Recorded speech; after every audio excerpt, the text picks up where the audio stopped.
Every December, while children sleep with shoes placed neatly by the door, some families whisper about what else moves through the villages after midnight. They say St. Nicholas never walks alone, and on his eve, not every knock is meant to bring gifts. St. Nicholas Eve is observed across Central Europe, particularly in Austria, Germany, Hungary, the Czech Republic, and parts of Slovenia.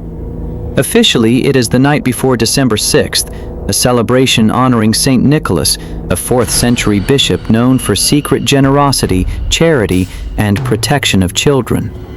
Children place their boots outside doors or windows, believing that St. Nicholas will visit during the night. If they were good, they receive sweets, fruit, or small gifts. If they were bad, they are warned they may receive coal or nothing at all. But beneath the church-approved tradition lies something far older. Long before St. Nicholas was sanctified, winter nights in this region were feared, believed to be when boundaries weakened, spirits roamed freely, and something ancient judged the living. Before Christianity reached Central Europe, winter festivals centered on judgment, survival, and fear. Pagan alpine tribes believed that during the deepest nights of winter, wild entities descended from the mountains to punish moral failure and weakness. These beings were not demons in the Christian sense, they were enforcers of natural law. One of these figures eventually became known as Krampus. While modern celebrations portray Krampus as a costumed performer, historical accounts describe something far darker. A horned, fur-covered entity carrying chains, bells, and a basket, not for gifts, but for children who failed the trial of winter. Church records from the 12th and 13th centuries describe priests struggling to suppress masked devils roaming villages on St. Nicholas Eve. Rather than eliminate the belief, the church merged it. St. Nicholas became the benevolent judge. Krampus became the punishment. But villagers knew something the church did not control. They believed Nicholas did not command Krampus, he tolerated him. In 1897, in a small alpine village near the Austrian-German border, St. Nicholas Eve ended in silence. A boy named Matthias Weber, age 9, disappeared. He had been seen earlier that evening placing his boots by the door, unusually nervous. His mother later told neighbors that Matthias had been acting strangely for days, refusing to sleep, crying without reason, asking if the man with bells could come inside without knocking.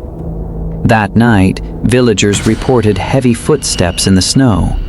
Not human footsteps, too deep, too uneven. Some said they heard chains dragging. Others heard bells ringing slowly, deliberately. At dawn, Matthias's boots were gone. Search parties found footprints leading away from the village, not toward it. They stopped abruptly at the edge of the forest. No struggle, no blood, just silence. Years later, a local school teacher wrote in her journal that several children claimed to see Matthias again, standing behind St. Nicholas during parades, eyes empty, boots filled with ash.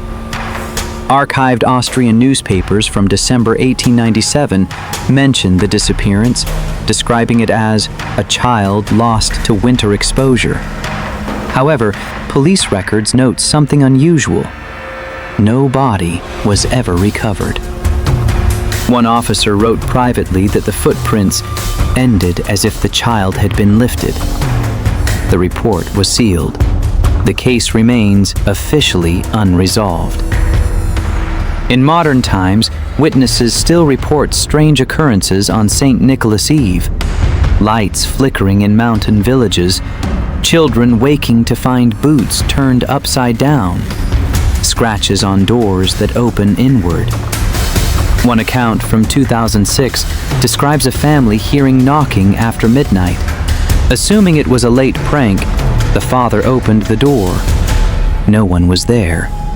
Only bells, still swinging. Moments later, the power went out. The family locked themselves inside until morning.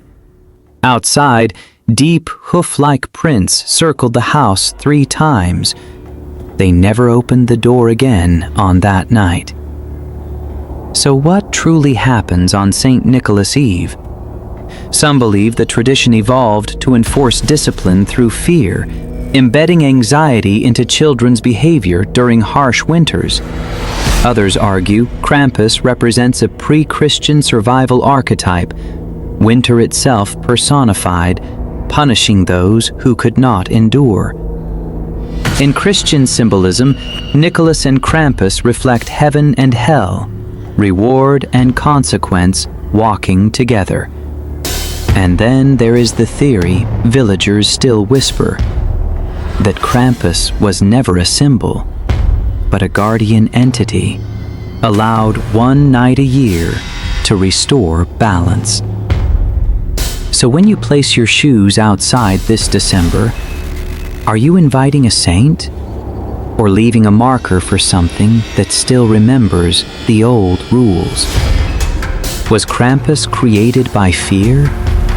Or was fear created to warn us he was real? Tell me what version you believe, and which winter festival should I uncover next?